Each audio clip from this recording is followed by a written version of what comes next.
Salam Satu Malaysia, ini Nasional 5 edisi 24 Februari 2015 bersama saya Margaret Gambang. Fokus utama hari ini: pengasingan sisa pepejal isi rumah mandatori mulai September. Demi hudud UMNO alu-alukan cadangan kerajaan perpaduan dengan PAS. Rogol gadis bawah umur tukang masak disebat dan penjara 8 tahun.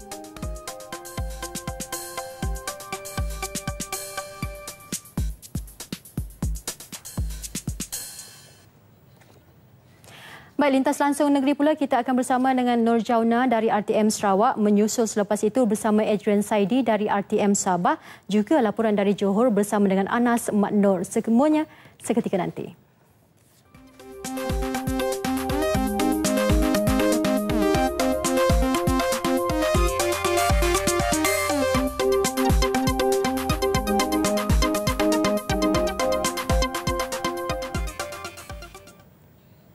Baik, kami mulakan berita Nasional 5 dengan laporan berikut. Dalam merancang agenda pengurusan sisa yang lebih efektif, kerajaan melalui Kementerian Perumahan dan Kerajaan Tempatan KPKT akan menetapkan secara mandatori pengasingan sisa pepejal isi rumah secara berperingkat mulai September ini.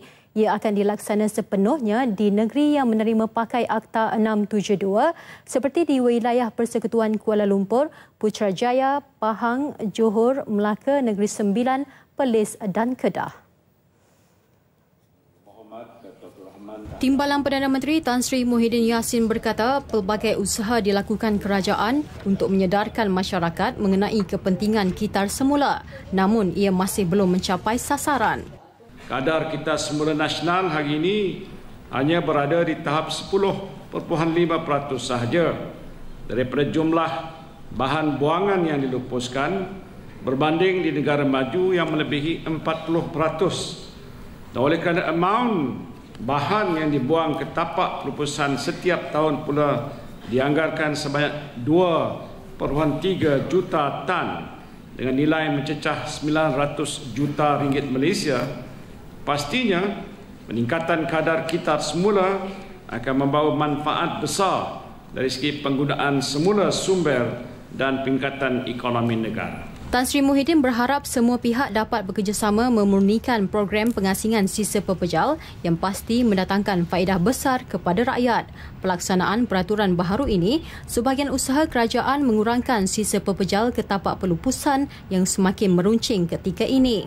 Beliau berucap pada Majlis Pelancaran Pelan Transformasi Minda ke arah negara bersih, indah dan sejahtera di Putrajaya. Menteri Pengangkutan Datuk Seri Liew Tiong Lai menepis dakwaan sebuah akhbar Inggeris yang berbengkalan di United Kingdom kerana mendakwa pesawat MH370 sengaja dilencong dari laluan asal dan dibawa ke arah Antartika. Datuk Seri Liew berkata dakwaan tersebut tidak berasas dan sehingga sekarang usaha mencari masih tertumpu di kawasan selatan Lautan Hindi. Now, I would like to reiterate that the data that we received from IMASET and also from the Air Traffic Control Center, the search team, investigation team also point out that the plane MH370 is heading towards South Indian Ocean.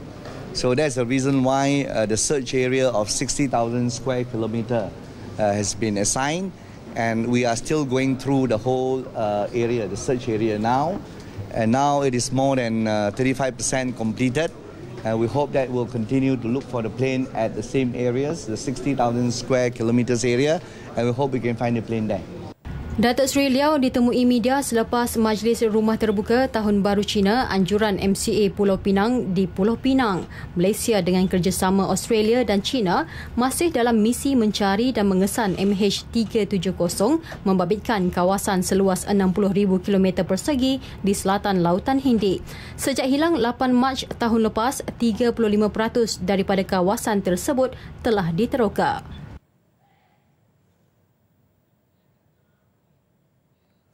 Mulai Jun tahun ini, semua 580 pasar tani di seluruh negara diwajibkan menjual ikan dan sayuran yang dibeli daripada pusat pengumpulan makanan fama dan nikmat atau membeli langsung dari petani dan juga nelayan. Menteri Pertanian dan Industri Asas Tani, Datuk Seri Ismail Sabri Yaakob berkata, arahan itu untuk mengembalikan tujuan asal penubuhan pasar tani bagi membolehkan pengguna membeli barangan yang segar dengan harga berpatutan. Sehubungan itu, peniaga pasar tani diberi amaran supaya tidak lagi membeli barangan ikan dan sayur melalui orang tengah. Jelas Datuk Seri Ismail, tahun ini kementeriannya menyediakan 200 pusat pengumpulan makanan bagi memudahkan peniaga pasar tani mendapatkan bekalan. Mesti dikenali sebagai pasar yang memasarkan produk terus daripada ladang dan harganya lebih murah daripada pasar lain. Itu pasar tani. Kalau orang sebut pasar tani, dalam kepala dia adalah fresh produk daripada ladang, harganya lebih baik daripada pasar lain. That's pasar tani. Ini yang kita akan jadikan pasar tani ini sebagai pasar yang sebegitu mulai daripada bulan Jun nanti. Jadi saya beri peluang kepada peniaga-peniaga ni. Jadi kalau peniaga-peniaga ni nak tukar, tak nak beli daripada ladang dan sebagainya, saya dah beritahu Fama, Jabatan Pertanian, Nikmat supaya dia mendapatkan sos tadi untuk di-matchkan, dipadankan dengan peniaga di pasar tani. Jadi pasar tani tak perlu worry. Dia tak tahu nak cari sos kat mana. Katakan dia nak ambil daripada ladang tapi dia tak ada sos. Sos itu kita yang akan dapatkan. Beliau berkata demikian kepada pemberita pada Majlis Perhimpunan Bulanan Kementerian Pertanian dan Industri Asas Tani di Putrajaya. Arahan terbaru ini bukan untuk menganiaya peniaga pasar tani, sebaliknya mendorong peniaga kembali kepada tujuan asal dan matlamat pasar tani itu sendiri. Beliau berkata pada suku keempat tahun lepas, sektor pertanian mencatat pertumbuhan negatif 2.8% kepada 14 bilion ringgit berbanding 14.4 bilion ringgit pada suku sama tahun 2013. Penguncupan pertumbuhan sektor pertanian disebabkan penyusutan nilai ditambah subsektor bukan makanan terutamanya kelapa, sawit dan getah. Bagaimanapun, subsektor agromakanan berkembang baik pada kadar 5.3% atau 6.4 bilion ringgit berbanding 6 bilion pada suku sama tahun 2013. Pertumbuhan positif subsektor agromakanan disokong terutamanya pertumbuhan dalam industri ternakan ayam dan itik, sayuran, akuakultur dan buah-buahan masing-masing menyumbang 8.8%, 8%, 5.2% dan 4.1%.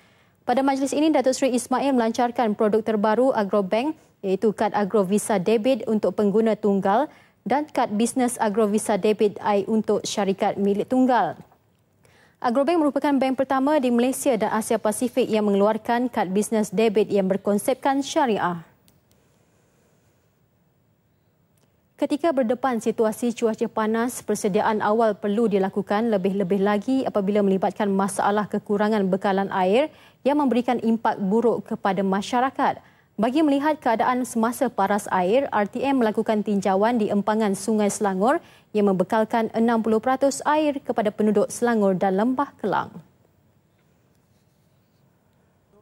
Setakat ini, paras air di empangan Sungai Selangor masih dalam keadaan normal meskipun data bacaan info Jabatan Pengaliran dan Saliran JPS menunjukkan penurunan sebanyak 8 meter. Berbanding tahun lalu, paras air empangan Selangor mencatatkan penurunan sehingga 197 meter sehingga menghampiri paras kritikal. Berdasarkan laporan Meteorologi Malaysia, jangkaan hujan pada bulan Mac dan April 2015 adalah pada paras purata dengan anggaran jumlah hujan pada bulan Mac 300 mm. Jangkaan itu bagi semua kawasan kecuali di utara Semenanjung yang menerima hujan kurang 100 mm. Manakala bagi April antara 100 hingga 300 mm bagi seluruh kawasan kecuali Kelantan dan Terengganu yang dijangka menerima hujan kurang daripada 100 mm. Sehingga 23 Februari, 3 daripada 21 empangan mencatatkan jumlah melebihi paras maksimum sementara 18 yang lain berada di paras normal. Manakala bacaan kadar alir semasa air sungai di 24 stesen masih berada dalam keadaan normal meskipun mengalami sedikit penurunan. Ia tidak termasuk di stesen bacaan Sungai Galas di Dabung Kelantan yang musnah akibat dilanda banjir Disember lalu. Meskipun ketika ini paras air di setiap empangan seluruh negara berada pada paras normal, namun semua pihak disarankan melakukan penjimatan air.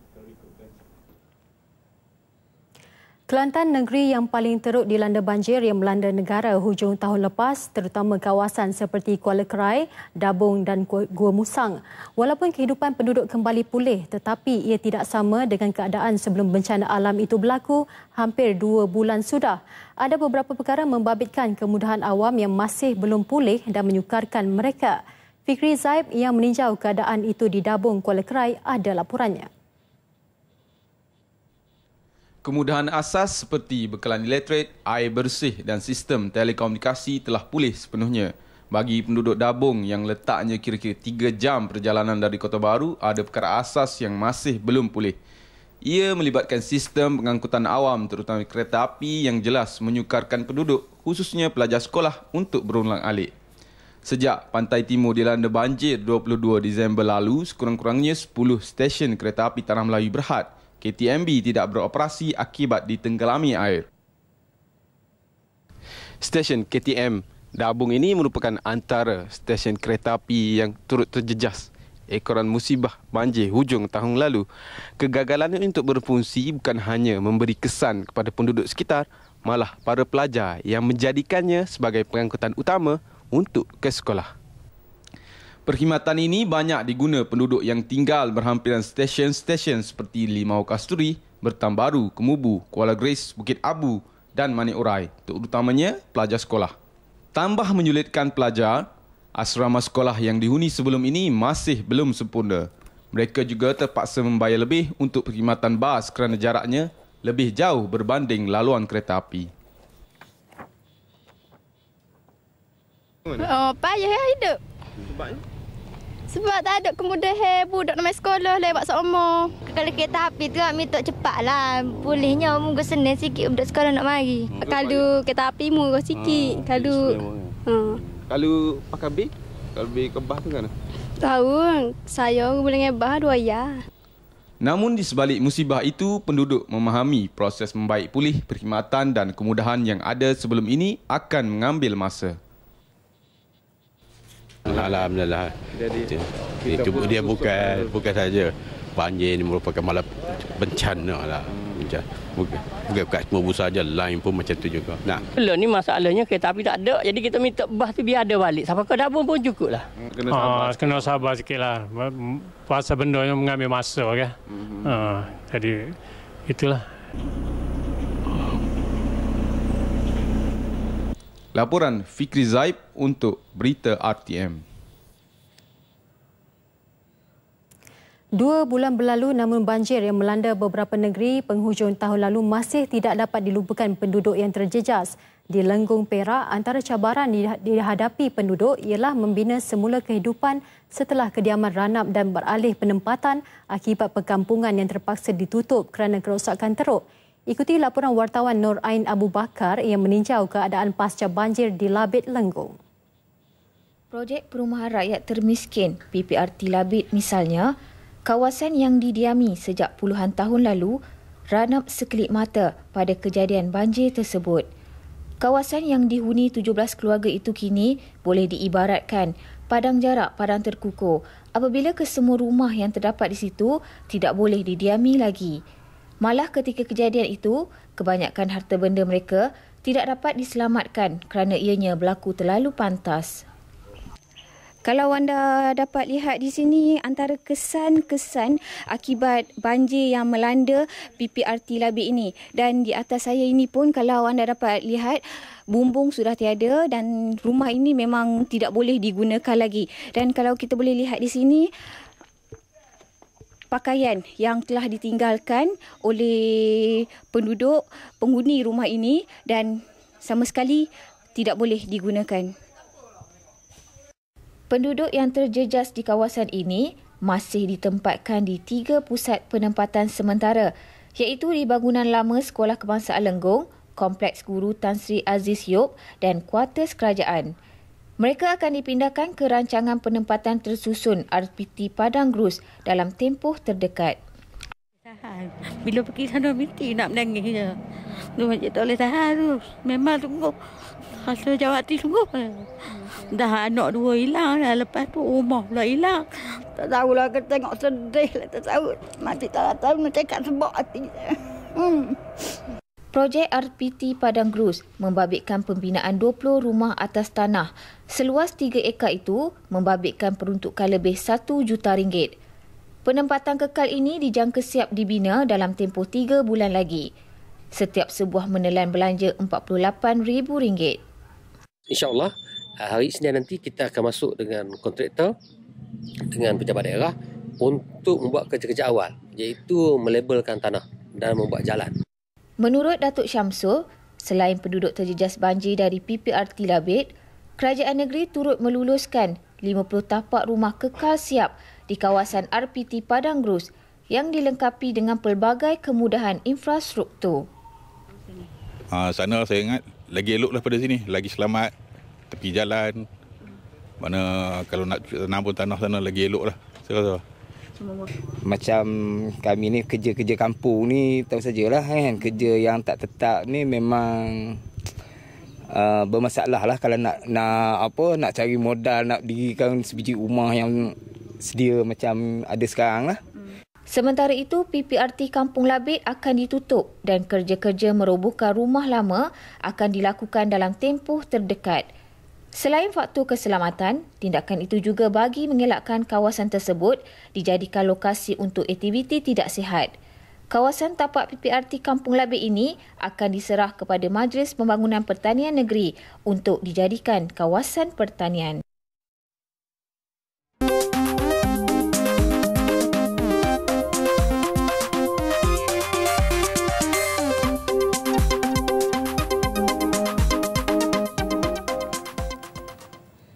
Bertemu kembali.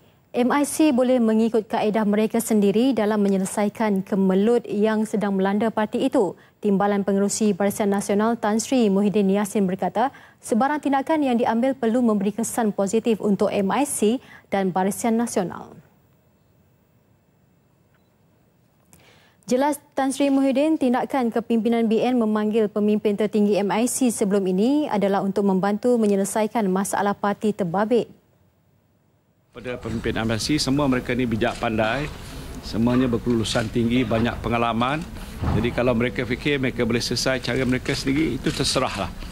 Apa yang telah dinasihatkan oleh pucuk BN adalah daripada perspektif kita lah. Jadi kita tidak mau menyebelahi mana-mana pihak, biarlah mereka selesaikan dengan cara mereka sendiri lah. Tan Sri Muhyiddin berkata tindakan mengheret Jabatan Pertubuhan Pendaftar ROS ke mahkamah hanya akan menyebabkan kemelut yang dihadapi MIC bertambah sukar. Pandangan saya ialah elok diselesai secara baik. Kalau tak puas hati lagi, jumpa lagi, bincang lagi. Saya tidak fikir sekali jalan itu maka selesai semua. Balik semula, bincang balik macam mana cara. Tapi pokoknya ialah ada keikhlasan lah untuk melihat isu itu dapat diselesaikan dengan sebaik-baiknya. Beliau berkata demikian dalam sidang media selepas Majlis Pelancaran Pelan Transformasi Minda ke arah negara bersih, indah dan sejahtera di Putrajaya. Ini pula susulan cadangan pembentukan kerajaan perpaduan antara PAS, UMNO dan Barisan Nasional BN demi pelaksanaan hudud secara sistematik. Naib Presiden UMNO Datuk Seri Muhammad Syafiee Apdal berkata yang antara pemimpin dalam UMNO yang menyambut baik cadangan tersebut. Hasrat penggabungan tersebut buat pertama kali disuarakan secara terbuka oleh aktivis dan pemimpin PAS Terengganu kepada Presiden Parti Datuk Seri Abdul Hadi Awang. Menurut Datuk Seri Syafiee Apdal, walaupun berbeza ideologi politik, namun PAS dan UMNO boleh bekerjasama untuk mencapai kepentingan bersama. Malah beliau berpandangan, kerjasama tidak harus terhad kepada kedua-dua pihak tetapi semua rakyat mungkin Malaysia. Ada perbezaan. But respect, what do we respect dari PAS and UMNO? Respect dari segi kita nak membangun umat, kita nak membangun agama. Itu matlamat yang common kepada kita. Karena itu, mungkin perbezaan dari segi ideologi politiknya berbeza-beza. Dia nak menang di satu kursi, saya pun nak menang di satu kursi. Itu differences. Tapi there are common values in that. Kita boleh pertemukan apa dari segi perjalanan untuk supaya agama dan bangsa itu dapat kita bina. Permufakatan itu merupakan satu yang baik. Datuk Seri Syafiee ditemui media selepas merasmikan Majlis Penyampaian Sijil Program Latihan Kemahiran dan Kerjaya PLKK di Pulau Indah, Selangor. Baru-baru ini, bekas ahli Dewan Undangan Negeri Adun Bukit Besi, Roslan Ismail dari PAS melalui akaun Facebooknya antara lain berkata, penggabungan PAS dengan UMNO BN mampu melakar sejarah kepada negara, bukan sahaja untuk membentuk satu kerajaan persekutuan baru, malah bakal mampu melaksanakan hudud yang sistematik. Roslan juga sebelum ini pernah mengeluarkan kenyataan kurang senang terhadap ahli Parlimen Puchong Gobind Singh Deo dengan mengatakan bahawa PAS bukan lagi sebahagian daripada komponen Pakatan Pembangkang pada sidang DUN Kelantan 18 Mac tahun lalu. Selain Roslan, bekas Naib Presiden PAS Ahmad Awang juga pernah menyatakan pendirian serupa. Kerajaan Terengganu menyokong langkah Majlis Agama Islam dan Adat Melayu MAIDAM mengambil tindakan terhadap umat Islam yang berkelakuan tidak senonoh dan berpakaian tidak sopan di tempat awam. Menteri Besar Datuk Ahmad Razif Abdul Rahman menegaskan sokongan itu selari dengan Seksyen 34 dan Seksyen 35 Enakmen Kesalahan Jenayah Syariah Takzir Terengganu 2001 berhubung isu akhlak dan etika. Pendekatan MAIDAM itu bertujuan mendidik masyarakat, khasnya golongan belia Islam agar sentiasa menjaga akhlak di tempat awam. Jadi saya haraplah perkara pelaksanaan ini tidak menjadi satu isu yang besar, kerana ini dah termaktub dalam peraturan dan undang-undang dalam MAIDAM sendiri. Jadi saya menyokong penuhlah dan beri galakan, dan soal yang kita timbulkan ini adalah dalam soal pakaian yang menjolok mata dan juga dalam soal berperangai yang tidak senonoh. Jadi ini adalah untuk kita nak menjaga menjaga keadaan dan juga menjaga dari segi tata susila lah, terutama golongan-golongan remaja, dan akhirnya nanti kita akan dapat melahirkan generasi yang bagus lah bagi mereka ini, kerana mereka ini adalah merupakan aset utama negeri dan negara kita. Datuk Ahmad Razif ditemui media selepas satu taklimat di Wisma Persekutuan Kuala Terengganu. Pendekatan Kerajaan Terengganu itu mendapat sokongan daripada orang ramai. Okay, bagi saya penguatkuasaan yang dijalankan sekarang ni baguslah untuk kebaikan untuk rakyat negeri Terengganu lah, amnya lah. Okay, untuk kebaikan masa hadapan lah, untuk mengelakkan budaya-budaya sosial yang sedang berluasa sekarang. Pada pendapat saya lah, apa yang nak dilakukan oleh Menteri Besar sekarang ini memang sepatutnya dilakukan lama dah. Memang sepatutnya dari dulu kita kuat-kuasakan supaya gejala-gejala negatif yang sekarang ni sangat-sangat meluas sekarang ni. Kita tengok sekarang ni budak-budak sekarang ni pun bebas sangat. Terlalu bebas. So sekarang ni bila adanya benda macam ni, penguatkuasaan macam ni, jadi insya-Allah lah benda-benda tu dapat dibanteras. Undang-undang yang baru ni maknanya kita tengok gejala sosial yang berlaku sekarang ni pun kita tengok di mana peratusan anak luar nikah semakin hari semakin tinggi. So apabila undang-undang ini dilaksanakan, so sekaligus dapat mencegah dan melahirkan rakyat Terengganu yang lebih, terutamanya orang muda ni yang lebih peka terhadap agama Islam. Kalau saya benda ni memang bagus, sebab kalau kita tengok ramai, kalau setiap hari Jumaat je memang ramai budak-budak motor tu semua kan. Sebab kalau bila jadi gini boleh mencegah benda tu, kita pun tak sakit mata, kita pun tak sakit telinga benda tu. Jadi macam pelaksanaan kerajaan ni memang baguslah bagi saya. Sebelum ini, Kerajaan Terengganu menguatkuasakan undang-undang menutup semua premis perniagaan dan pasaraya setiap Jumaat bermula 12.30 tengah hari sehingga 2 petang bagi membolehkan umat Islam lelaki menunaikan solat Jumaat. Bagaimanapun, Datuk Ahmad Razif meminta MAIDAM memperkemas peraturan itu dengan menguatkuasakan larangan kepada umat Islam lelaki berada di tempat awam ketika waktu solat Jumaat. Mereka yang ditangkap kerana melanggar peraturan itu akan dipanggil untuk sesi kaunseling, dan jika masih lagi melakukan kesalahan yang sama, tindakan undang-undang atau denda akan dikenakan. Dalam pada itu, Pesuruhjaya Hal Ehwal Agama Terengganu, Datuk Muhammad Rozali Saleh berkata, penguatkuasaan yang dijalankan kini lebih tertumpu kepada pasangan bukan muhrim yang membonceng motosikal bersama. dan juga remaja yang berpakaian menjolok mata. Ke arah itu, pihaknya bekerjasama dengan pihak Jabatan Pengangkutan Jalan JPJ dan Polis Diraja Malaysia PDRM melalui operasi dijalankan jabatan berkenaan.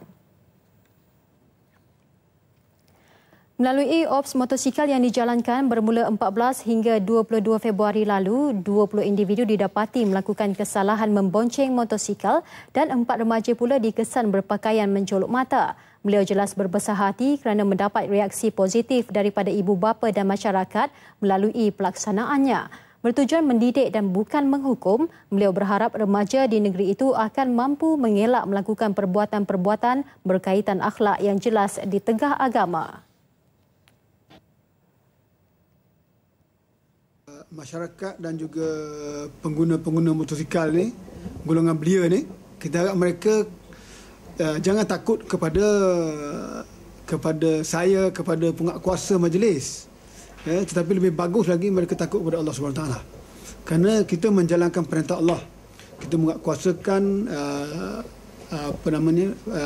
enactment yang sesuai dengan perintah Allah SWT supaya kita menjaga tata susila dan kita menjaga budi pekerti, khususnya di hadapan khalayak ramai.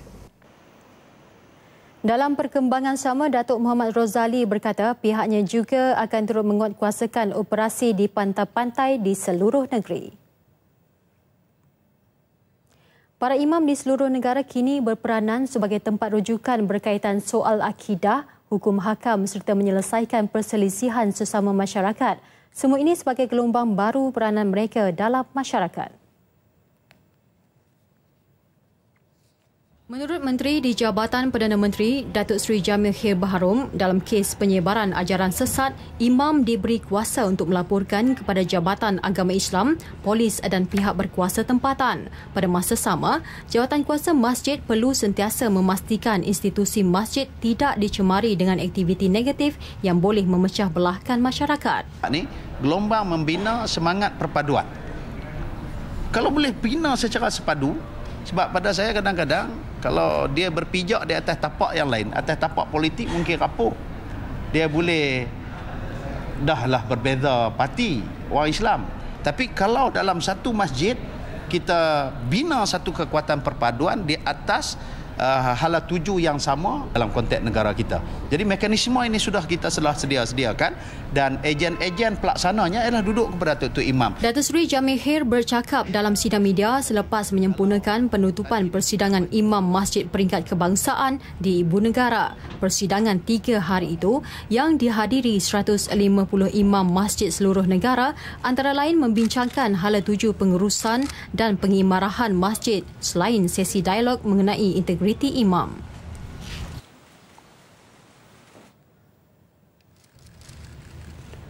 Sementara itu, 7 resolusi hasil persidangan tersebut dipersetujui dan diserahkan kepada Datuk Seri Jamil Khair Baharom. Antaranya, para imam memohon penyelarasan jawatan grade Imam Besar Negeri dinaik taraf kepada grade S52 dan Imam Masjid Daerah ke grade S44. Perkara kedua ialah mewujudkan perjawatan tetap khususnya di Masjid Kariah yang mempunyai kepadatan penduduk tinggi.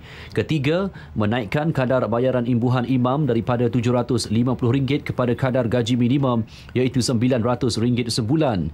Keempat, menjadikan masjid sebagai pusat pembelajaran sepanjang hayat. Kelima, mewujudkan kerjasama pembelajaran berasaskan modul yang bertaraf sijil atau diploma dengan IPTA.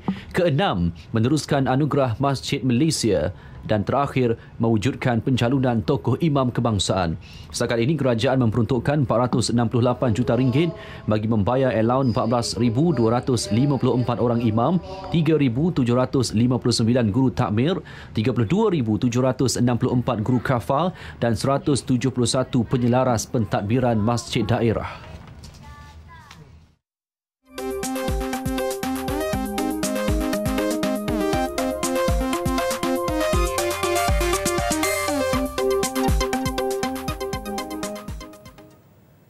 Dua remaja lelaki didakwa di Mahkamah Magistrate Ipoh hari ini atas tuduhan membunuh isteri seorang anggota polis di Tanjung Rambutan pada 11 Februari lepas.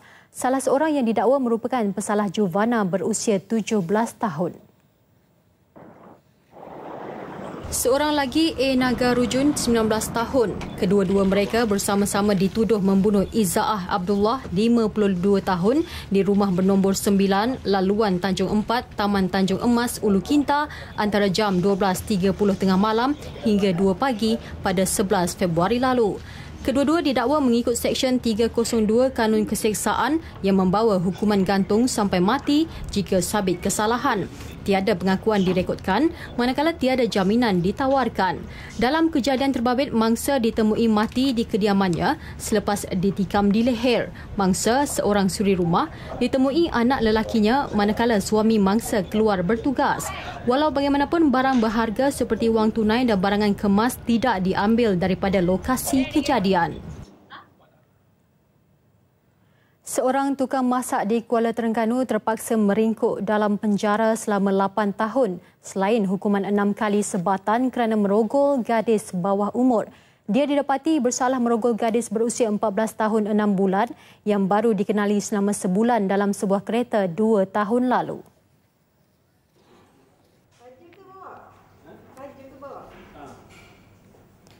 Tertuduh Muhammad Zahrin Hamdi, 35 tahun dari Kampung Gong, Pasir Dungun hanya tunduk dan sugul ketika Hakim Datuk Zainal Abidin Kamaruddin menjatuhkan hukuman. Mengikut pertuduhan kes, tertuduh yang bekerja sebagai tukang masak alatai didakwa merogol mangsa yang ketika itu berusia 14 tahun 6 bulan pada 25 Mac 2012 dalam sebuah kereta. Tertuduh yang mengenali mangsa melalui laman sosial didakwa melakukan kesalahan itu bersama 2 lagi rakannya yang mengaku tidak bersalah sedang dalam proses perbicaraan. Dalam penghakimannya, Zainal Abidin menasihatkan tertuduh supaya bertaubat dan insaf dengan perbuatannya serta meminta maaf kepada mangsa dan keluarga. Pertuduhan kes dijalankan Timbalan Pegawai Pendakwa Raya Masliza Muhammad.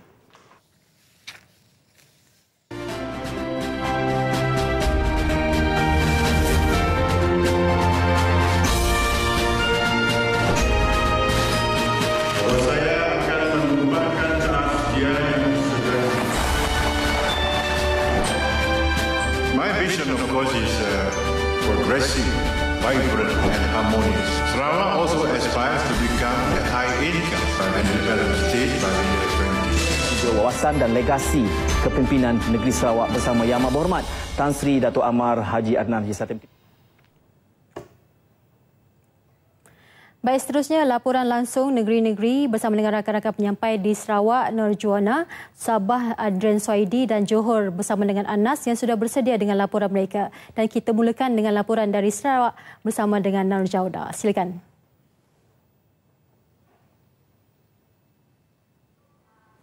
Terima kasih Margaret Gambang. Assalamualaikum dan salam satu Malaysia. Jabatan Bomba dan Penyelamat JBPM mendapat tambahan aset membabitkan peruntukan RM60 juta sebagai persediaan awal dalam menghadapi sebarang kemungkinan berlakunya kebakaran di hutan pada musim kemarau tahun ini. Ketua Pengarah JBPM Datuk Wirawan Muhammad Noor Ibrahim memberitahu pertambahan aset itu meliputi 240 set jentera pemadam kebakaran di dalam hutan sebagai tambahan jentera sedia ada, iaitu sebanyak 500 buah selain 100 buah lori dan pacuan 4 roda juga ditambah bagi kegunaan anggota ketika operasi pemadaman di dalam hutan. Dan kita telah diberi kelulusan di sebanyak lebih kurang 60 juta bagi kita menambah aset-aset lah. Beliau memberitahu demikian pada sidang media selepas Majlis Anugerah Perkhidmatan Cemerlang JBPM Negeri Sarawak di Kuching. Sementara itu, Pengarah JBPM Negeri Sarawak berkata, tambahan aset bagi Sarawak pula meliputi 10 unit tangki khas 20,000 liter air berikutan keadaan geografi di Sarawak. Okey, itu dah umum. Saya umum. Jumlah keseluruhan dari segi amount ialah 28,400,000. Tambahnya, dengan adanya aset itu nanti akan memudahkan operasi pemadaman kebakaran terutamanya di kawasan yang jauh dari sumber air dan kawasan yang mengalami masalah bekalan air pada musim kemarau seperti daerah Simunjan dan Sri Aman. Loji rawatan air Sungai Asap Belaga menjadi loji pertama di Sarawak yang menggunakan kaedah penapisan tebing sungai RBF. Kaedah rawatan air RBF sebelum ini telah banyak digunakan di Semenanjung Malaysia bagi mengatasi masalah yang sering berlaku di loji rawatan air terutamanya di muka sauk yang mengepam air mentah dari sungai ke loji rawatan. Perkara tersebut dimaklumkan oleh Menteri Kemudahan Awam Dato' Amar Awang Tengah Ali Hassan pada sidang media selepas melakukan tinjauan di loji rawatan air Sungai Asap dekat Belaga. Jelasnya kaedah tersebut bukan sahaja membekalkan air bersih terawat, malah meningkatkan jumlah bekalan air kepada 5 juta liter sehari untuk bekalan kepada pengguna di penempatan sekitar Sungai Asap. Namun, tambah beliau, sistem yang baru digunakan sejak minggu lepas masih berdepan dengan masalah saluran paip bagi menyalurkan bekalan kepada rumah-rumah panjang di kawasan terbabit berikutan saluran paip yang agak lama dan tersumbat selain faktor pertambahan penduduk. Bagaimanapun, jelas beliau permasalahan tersebut sedang diatasi oleh pihak Jabatan Kerja Raya, JKR. Dalam perkembangan berkaitan, beliau memberitahu kerajaan sedang melakukan penambahbaikan sistem bekalan air di seluruh Sarawak, termasuk mengkaji semula sistem bekalan air graviti sebagai alternatif kepada sistem sedia ada. Bukan sahaja untuk memenuhi keperluan domestik, komersial, industri dan sebagainya. Itu sudah meningkat, ya, sudah meningkat. Dan coverage pun sudah meningkat.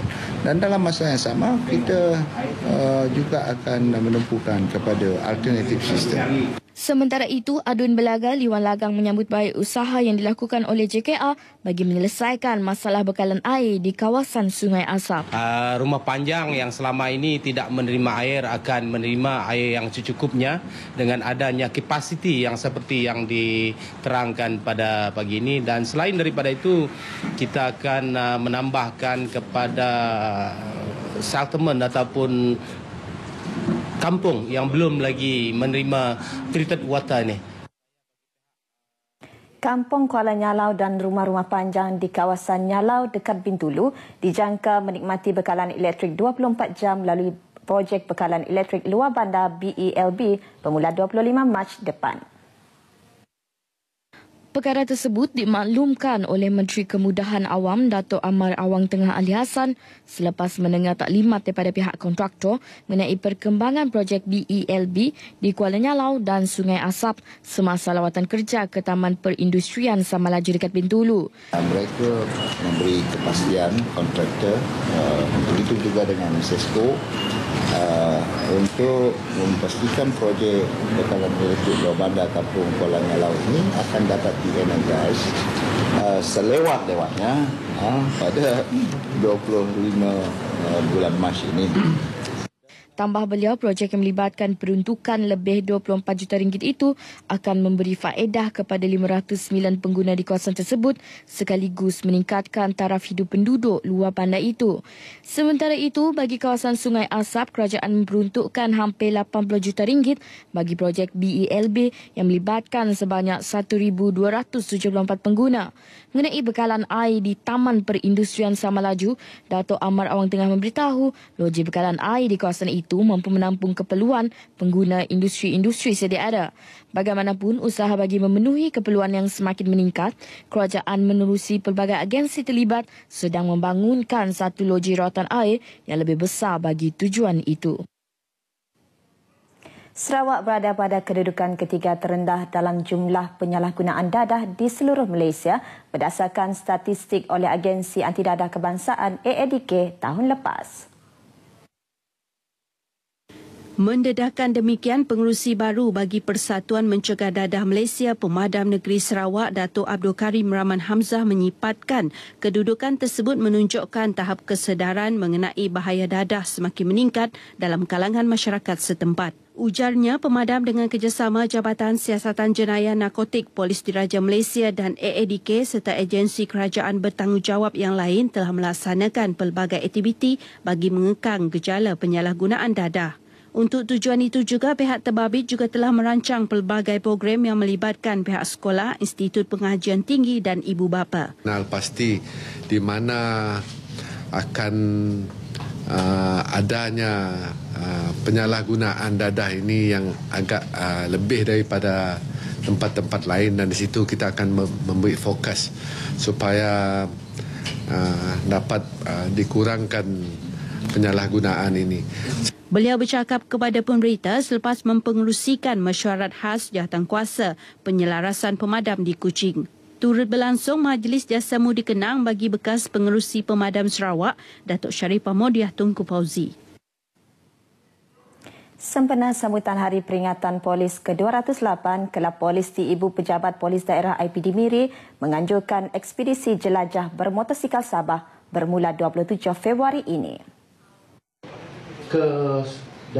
Timbalan Ketua Polis Daerah Miri, Superintendent Stanley Jonathan Ringgit ketika ditemui pemberita selepas melancarkan ekspedisi tersebut di Miri memberitahu ia merupakan yang julung kalinya dianjurkan bertujuan membangkitkan lagi sikap kerjasama antara pihak polis dan orang awam di Sarawak dan Sabah. Jelas beliau, ekspedisi selama 5 hari ini bermula dari Miri ke Keningau sebelum ke Sandakan, Kudat dan Kota Kinabalu sebelum kembali ke Miri pada 3 Mac depan. Ekspedisi akan disertai oleh 16 buah motosikal berat dan 2 buah kenderaan pacuan 4 roda yang akan dikenalikan oleh 4 pegawai, 10 anggota polis serta 5 orang awam. Sekian sumbangan berita dari Sarawak untuk Lintas Langsung Nasional 5 petang ini. Seterusnya kita bersama Adrian di Kota Kinabalu. Terima kasih Nur Jona di Sarawak. Salam sejahtera dan salam satu Malaysia. Bengkel Pengurusan Bencana Anjuran Kawasan Keselamatan Khas Pantai Timur Sabah Eskom boleh digunapakai sebagai panduan prosedur operasi standard SOP dalam menghadapi ancaman krisis atau bencana keselamatan sebenar. Menegaskan demikian, Panglima Pemerintahan Timur, Markas Pemerintahan Wilayah Timur, Lieutenant Jeneral Datuk Muhammad Zaki Mukhtar berkata, bengkel berkenaan dapat mewujudkan persefahaman lebih mantap di kalangan pelbagai agensi sebagai satu pasukan dalam menghadapi krisis atau bencana keselamatan. Ini juga diharapkan dapat mengemaskan lagi, iaitu keupayaan pasukan keselamatan khususnya disokong oleh agensi-agensi kerajaan yang lain, sama ada agensi kerajaan ataupun bukan kerajaan juga. Sama-sama kita berusaha ke arah memastikan keselamatan, keteraman dan kedaulatan negara kita, khususnya di bumi Sabah ini. Datuk Muhammad Zaki ditemui pemberita selepas merasmikan penutupan bengkel pengurusan krisis dan bencana di Tawau. Terus hadir Komander Eskom, DSP Datuk Abdul Rashid Harun dan Ketua Pegawai Eksekutif Eskom, Ruji Ubi. Tegas beliau, semua agensi keselamatan juga perlu bersedia menghadapi kemungkinan ancaman pihak atau kumpulan yang tidak diduga seperti kumpulan militan Islamic State IS yang kini bergerak secara meluas di serata dunia. Bengkel itu disertai pelbagai pasukan keselamatan, antaranya Polis Diraja Malaysia, Agensi Penguatkuasaan Maritim Malaysia, Angkatan Tentera Malaysia dan Angkatan Tugas Bersama ATB 2. Beberapa tertuduh berhubung kes pencerobohan di Lahad Datu pada tahun 2013 berjaya dicam oleh 2 saksi di Mahkamah Tinggi Kota Kinabalu pagi tadi. Saksi ke-74, ASP Zulhani Borhan daripada Unit Cawangan Khas IPK Sabah dan saksi ke-75, Lieutenant Sazwan Arif Iman Rahman daripada Tentera Laut Diraja Malaysia TLDM mengecam beberapa tertuduh dalam perbicaraan 30 tertuduh berhubung kes pencerobohan tersebut. Saksi ke-75 Lieutenant Sazwan yang merupakan pegawai bertugas dalam kapal KDU pada 12 Mac 2013 memberitahu telah menahan sebuah sampan yang didayung oleh seorang lelaki Ismail Haji Yasin, iaitu salah seorang tertuduh daripada 30 orang pada hari sama mendapat arahan untuk berlayar ke sektor Sierra Bravo yang merupakan kawasan Tambisan, Tanjung Labian dan sekitar Tanduo melalui Ops Serkap yang bermula pada 12 Mac 2013 sehingga 19 Mac 2013. Lieutenant Sazwan turut memberitahu pada 15 Mac 2013 dalam sekitar jam 5.30 petang, beliau telah dimaklumkan oleh anggota daripada Markas Angkatan Tentera Bersama ATB 2 yang memaklumkan terdapat sekumpulan penceroboh dari Sulu memasuki kampung Tanduo dan diminta untuk bersiap siaga menghadapi sebarang kemungkinan. Lieutenant Sazwan memberitahu demikian ketika disoal oleh Timbalan Pendakwa Raya Muhammad Dusuki Mukhtar. Terdahulu saksi ke-74 ASP Zulhani Borhan ketika ditanya oleh Timbalan Pendakwa Raya Datuk Abdul Wahab Muhammad telah ditugaskan untuk mendapat 4 suspek yang ditahan dalam satu serbuan yang dibuat pada 25 Februari 2013 ke Ibu Pejabat Polis Daerah Lahad Datu. Keempat-empat suspek itu adalah Anwar Salib Ahmad Umali, Masir Aidin dan Binhar Salib Ahmad. Perbicaraan yang bersambung di hadapan Hakim Stephen Chung. Insiden banjir terburuk dalam sejarah daerah Kota Belud pada 2 dan 3 Januari bulan lalu yang mengakibatkan 821 penduduk daripada 270 keluarga terpaksa dipindahkan ke 3 pusat pemindahan banjir kini masih dalam proses pemulihan. Tinjauan kru berita RTM di 2 kampung yang terjejas teruk daripada 21 buah kampung di daerah itu mendapati fasa pemulihan pasca banjir masih giat dijalankan. Pegawai daerah Kota Belud Abdul Ghari Itam ketika ditemui memaklumkan saluran bantuan kepada mereka yang terlibat dalam musibah banjir itu telah disampaikan dan masih berterusan. Akan diberi bantuan wang ihsan daripada Majlis Keselamatan Negara dan itu dijadualkan pada 27 Februari inilah. Sampai bukan saja yang terlibat banjir awal tahun ini, tetapi mereka yang terlibat dengan pemindahan pada iaitu banjir pada bulan Oktober tahun lepas. Abdul Ghari turut memaklumkan maklumat kerosakan harta benda, tanaman serta ternakan juga diambil daripada mereka yang terlibat dan akan diserahkan kepada pihak yang berkaitan bagi tindakan selanjutnya. Selain itu, pihaknya juga telah menyenaraikan kerosakan harta benda awam dan jalan raya selain 10 buah rumah yang rosak teruk akibat kejadian banjir tersebut. Sementara itu, Pegawai Kebajikan Kota Belud Hassan Jamri memberitahu 100 daripada jumlah keluarga yang terlibat banjir itu merupakan klien jabatan itu. 100 lebih itu diorang ada memohon diantaranya dan kami sekarang sedang mengkajilah sama ada layak untuk dipertimbangkan ataupun bagaimana. Menurut Hassan, keluarga tersebut telah menerima bantuan segera berupa bakul makanan bernilai RM200 selain wang tunai RM300.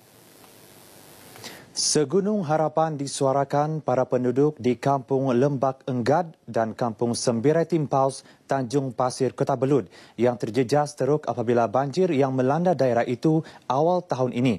Mereka tetap menaruh harapan serta ehsan pihak kerajaan selain mengharapkan agar bantuan disegerakan.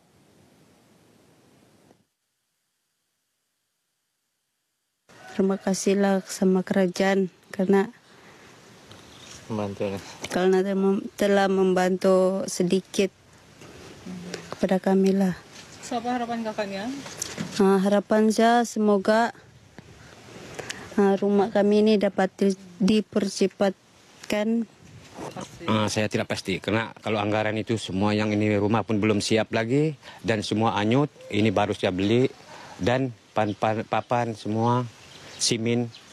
Habis 15 karung simen, ayam lagi 25 ekor dan semualah yang dalam rumah. Bagi Awang Samad yang juga merupakan Ketua Cawangan UMNO kawasan itu menyuarakan kerisauannya tentang tebing sungai Tempasuk yang menjadi tempat beriadah terhakis lebih 80% akibat banjir tersebut. Ini tebing sudah jauh terhakislah kesan daripada banjir. Jadi saya mensadangkan kepada kerajaan terutama Jabatan Pengairan dan Saliran, supaya dipercepatkanlah untuk keselamatan penduduk kampung. Sementara itu, pengerusi JKKK Kampung Sembirai Timpaus, Tanjung Pasir, Sairin Ati berharap agar inisiatif digembleng bagi memastikan sistem aliran sungai tidak mengalami masalah sebagai salah satu cara mengatasi banjir di kampung itu. Ya, harapan saya kepada ini terutama kepada pemimpin wakil rakyat di kawasan Kota Belud ini supaya sungai ini dapat dibersihkan supaya pengaliran air dapat berjalan dengan lancar. Begitu juga dengan peperitan. Penduduk kampung yang terjejas teruk akibat banjir di Kota Belud awal tahun ini bukan sahaja memerlukan bantuan dari aspek kebajikan tetapi juga sokongan dan motivasi untuk meneruskan kehidupan. Sekian berita dari Sabah petang ini. Seterusnya bersama rakan penyampai Anas di Johor. Silakan.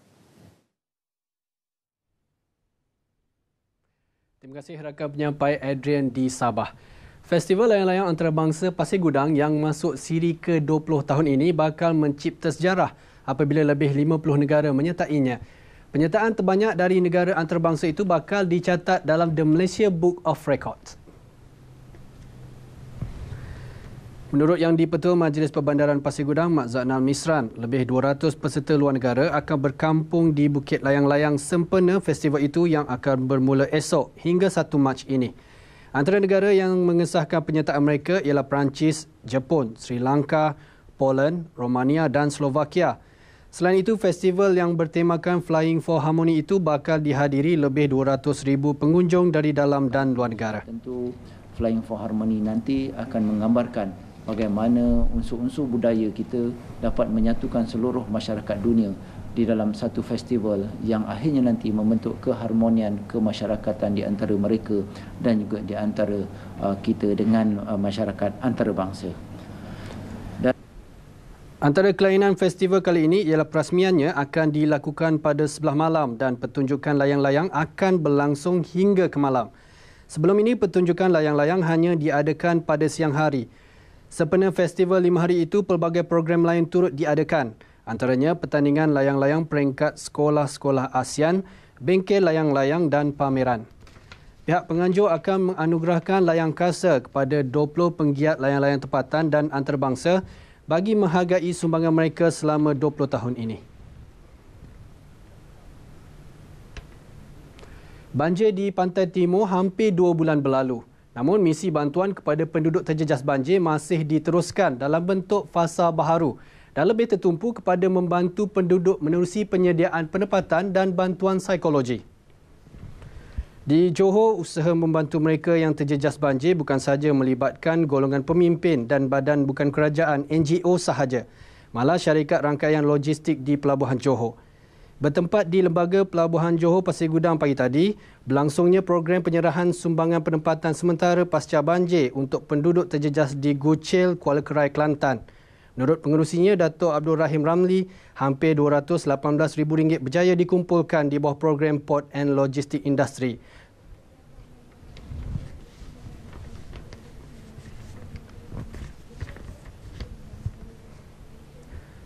Hentian bas Taman Sri Puteri di Skudai di Johor Bahru yang beroperasi sejak tahun 2000 akan menghentikan operasinya mulai 1 April ini. Langkah itu diambil kerana kedudukan hentian tersebut benar-benar di laluan utama Jalan Skudai Johor Bahru yang menyebabkan kesesakan lalu lintas selain mendatangkan risiko keselamatan kepada pengguna jalan raya yang lain. Yang di-Petua Majlis Perbandaran Johor Bahru Tengah, MP JBT Salihuddin Hassan berkata, mulai 1 April ini, operasi hentian bas di Taman Sri Puteri akan berpindah ke 2 lokasi, Terminal Taman Universiti dan Taman Ungku Tun Aminah. Walau bagaimanapun, tiket-tiket tu, kaunter tiket, kita masih benarkan dijual sehingga 30 April. Dah tutup pada 1 April, tiket kita benarkan lagi untuk terus beroperasi 1 bulan lagi untuk dia memberitahu customer dia. Tapi mulai 1 Mei, kaunter-kaunter tiket tu pun tak ada lagi. Kajian MP JBT mendapati dalam tempoh sejam, kira-kira 30 bas ekspres membabitkan lebih 100 penumpang berhenti di hentian Taman Sri Puteri hingga menyebabkan berlaku kesesakan lalu lintas. Dengan penutupan hentian bas di Taman Sri Puteri, semua syarikat bas tidak lagi dibenarkan menurunkan atau mengambil penumpang di hentian berkenaan. Kompaun RM5,000 akan dikenakan ke atas syarikat bas yang melanggar arahan. Sekian paparan dari Selatan untuk hari ini. Kembali semula bersama Margaret di Angkasa Puri. Baik, terima kasih rakan-rakan setugas dengan laporan lintas langsung di negeri masing-masing. Sebelum berakhir, kita sekali lagi dengarkan fokus utama Nasional 5 hari ini. Pengasingan sisa pepejal isi rumah mandatori mulai September. Demi hudud UMNO alu-alukan cadangan kerajaan perpaduan dengan PAS. Rogol gadis bawah umur tukang masak disebat dan penjara 8 tahun.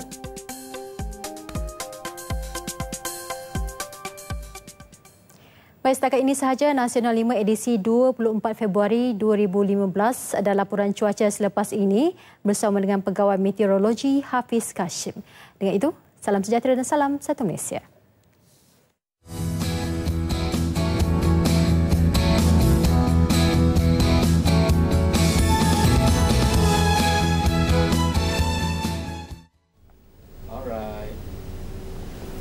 Terima kasih kepada rakan penyampai di Angkasa Puri. Assalamualaikum warahmatullahi wabarakatuh dan salam sejahtera. Laporan cuaca pada petang ini dimulakan terlebih dahulu dengan melihat carta angin di mana angin yang bertiup di rantau negara kita pada ketika ini masih lagi bertiup dari arah timur laut dengan kelajuan sekitar 10 ke 20 km sejam. Berikutan tiupan angin yang kurang daripada 40 km sejam ini, tiada sebarang amaran angin kencang dan juga laut yang bergelora dikeluarkan bagi mana-mana kawasan perairan negara buat masa ini. Beralih pula ke paparan imej satelit terkini, dapat diperhatikan masih lagi kurang letupan awan di semenanjung Malaysia, begitu juga di negeri Sabah dan juga Sarawak pada petang ini.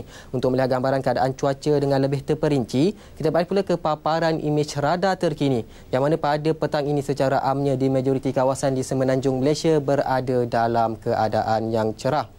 Dan berdasarkan kepada rekod pencerapan stesen meteorologi seluruh negara, bacaan suhu maksimum di semenanjung Malaysia pada hari ini dicatatkan di stesen meteorologi Cuping Perlis dengan bacaan 36 darjah Celsius. Beralih pula ke negeri Sabah dan juga Sarawak. Di negeri Sabah pada sebelah petang ini, hujan berseter-petir sedang berlaku tertumpu di sekitar bahagian pedalaman di negeri Sabah. Lain-lain bahagian termasuk juga di wilayah Persekutuan Labuan berada dalam keadaan yang cerah. Keadaan yang sama juga dapat diperhatikan di negeri Sarawak di mana hujan bersetir-petir juga turut sedang berlaku yang melibatkan bahagian Limbang, Miri, Bintulu dan juga di sekitar bahagian Kapit. Dan berdasarkan kepada rekod pencerapan stesen meteorologi seluruh negara, bacaan suhu maksimum di negeri Sabah dicatatkan di stesen meteorologi Keningau dengan bacaan suhu 32 darjah Celsius, manakala untuk negeri Sarawak pula dicatatkan di stesen meteorologi Sibu dengan bacaan 33 darjah Celsius. Bagi mengakhiri laporan cuaca pada sebelah petang ini, apa kata kita ikuti terlebih dahulu tinjauan cuaca bagi bandar-bandar utama seluruh negara untuk sepanjang hari esok. Sekian saja dahulu dari Met Malaysia. Assalamualaikum warahmatullahi wabarakatuh dan salam sejahtera.